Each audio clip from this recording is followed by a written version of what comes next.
At first glance, the Mystic Monk and the Hexblade Warlock look like they're trying to solve the same problem. Martial prowess, magic, frontline presence, and spell support. One blends spellcasting into its martial flow, the other wraps martial combat inside a curse engine. So here's a question. Could the Hexblade lose its spot as the go-to gish to a monk of all things? I'm Dr. Ravenswood, and today we're comparing two UA previews of the future gish, the Warrior of the Mystic Arts Monk and the Hexblade Patron Warlock. Did the premiere of the Mystic Monk change the landscape of what the gish looks like, or will the Hexblade return and still own that space? Let's break it down. For years, the Hexblade defined the gish. Xanathar's Guide brought it to 5e, and many players have been waiting for its return under the 2024 rules. But the core of the old Hexblade was Hex Warrior, attacking and dealing damage with charisma. That identity shift is gone. The 2024 rules moved charisma weapon attacks into Pact of the Blade, decoupling the most important part of the subclass. So where does that leave the future of the Hexblade? Curses. The new Hexblade is not built around the Hex spell, despite the name. It's built around marking a single target with a curse and turning that enemy into your engine. Hex is just the most obvious synergy point. You're rewarded for maintaining a cursed target with bonus damage, healing on its kill, AC bonuses near the cursed enemy, and synergy with the Hex or bestow curse spells. The fact that curse is now a formal rules term suggests design space for the future spells that might support this iteration of the subclass. The Warrior of the Mystic Arts Monk approaches the gish from the opposite direction. Instead of starting as a spellcaster and picking up some weapon attacks, it starts with the full 2024 Monk framework and threads spellcasting directly into it. You get spell progression up to 4th level and can choose your spells from the Sorcerer's list, using Wisdom as your casting stat. At higher levels, you also get advantage on concentration saves and the ability to convert focus points into spell slots and back again, which will be really important later on. The subclass doesn't just bolt magic onto the monk. The designers have found a way to integrate these systems in a really interesting way. Focus fueling spells and spells supporting its martial flow. The structural difference is the real contrast. The first difference is spell integration versus spell augmentation. The two classes start on opposite ends, with the monk being a martial and the warlock being a spellcaster. Mystic Monk replaces attacks with spells. The Hexblade is able to cast a spell and then add its weapon attack afterwards. The Mystic Monk makes full use of every aspect of its action economy. The Hexblade extends it by adding different rider effects. Next is ability score dependency, and probably the biggest difference. Hexblade, with the Pact of the Blade invocation, remains the undisputed winner by tying everything together into a class that focuses entirely on charisma. The Monk, on the other hand, still needs to spread its ability scores across dexterity for its unarmed strikes and its AC, and wisdom for its spellcasting ability. In terms of durability, Monk has unarmored defense, which is 10 plus its dexterity modifier plus its wisdom modifier. It has evasion, it has deflect attacks, superior defense, and now with spellcasting acts as a shield. The Hexblade can wear light armor and wear a shield, or it could use mage armor and it's a cursed shield feature. It has damage reduction and can give itself temp HP, but to get these benefits you have to be near, have killed, or been hurt by the target of your curse, compared to the monk that excels at avoiding damage regardless of the source. The next section is resource loot. The Mystic Monk has two resource pools, focus points from the monk class and spell slots from its subclass table. At level 6, it also gets a conversion engine, being able to change one resource into another. This creates a loop where spells can be turned into focus and focus can be turned back into spell slots. Focus also refreshes on a short rest, and at higher levels, monks also regain their focus points when they roll initiative. Because focus can be converted into spell slots, that means that low-level spellcasting can effectively refresh every short rest and potentially every combat. In combat-heavy adventuring days, this can functionally create a renewable supply of level 1 and 2 spells. The system also has this unique property where a high-level spell slot can be converted into focus, and that focus can then be redistributed into multiple lower-level slots. That level of resource flexibility is something no other class has. For example, if your monk hasn't used its level 4 spell slot, you can convert it into 4 focus points, and then convert those 4 focus points into 2 spell slots. This could be useful if you really want to use your spell slots for something like shield,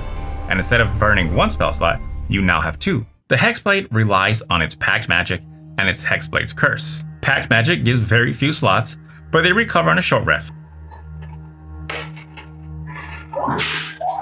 Hexblade's Curse, on the other hand, is usable a number of times equal to your charisma modifier per long rest. The Warlock spikes hard, rests, and then spikes again, letting the Warlock operate vertically. It plays very similar to how any other Warlock would do, where you just burn your spell slots in hopes that you could take your short rest afterwards. The Monk, on the other hand, redistributes its power to the areas it needs the most. This is why I say that the Mystic Monk operates horizontally.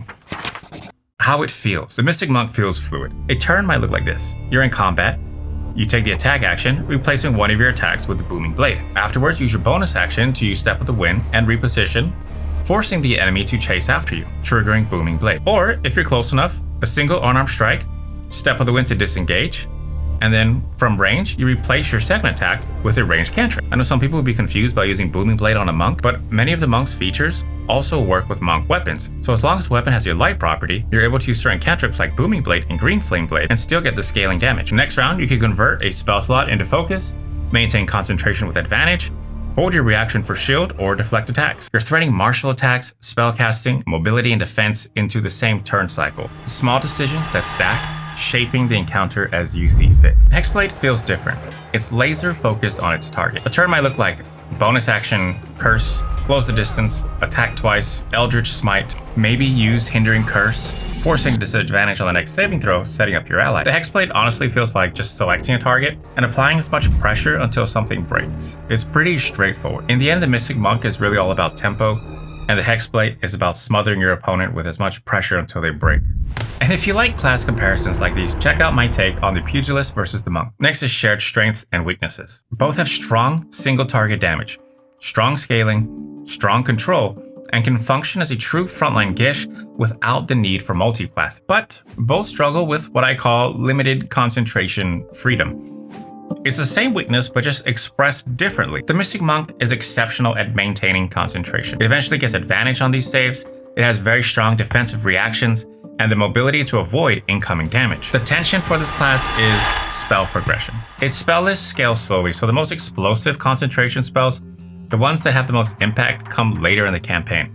This is where the subclass, in my opinion, becomes interesting. If your table allows circle casting, the Mystic Monk becomes the ideal anchor. Its durability and concentration reliability make it the best candidate to hold a powerful spell cast by someone else. You're not just maintaining your own magic, you become the safest option for maintaining the most impactful spell in your party. The Hexblade has the opposite problem. Its curse engine incentivizes Hex for efficiency.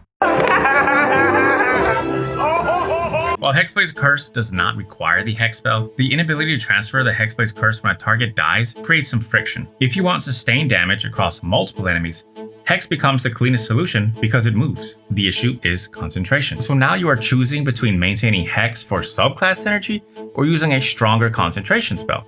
You don't have to play that way, but the design creates that friction. To summarize it, the Monk has stable concentration with modest scaling, but the Hexblade has this explosive scaling with too many things competing for your concentration.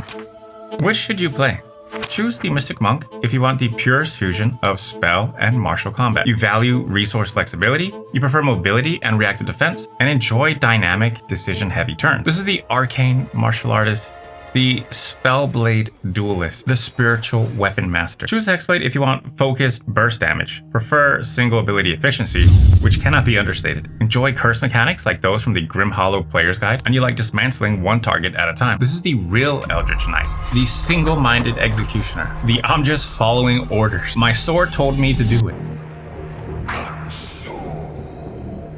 The Hexblade defined the 2014 era of the Gish, offering a very flexible single dip into Warlock that enabled so many multi-classes. It reshaped multi-classing as a whole and set the standard for magical melee, but the Mystic Monk might define the 2024 era with a completely different philosophy. So again, the Hexblade is great at dominating a single target, but the Monk is great at shaping the battlefield. They are not direct replacements, but instead are two competing visions of magical melee. The real question is not which is stronger.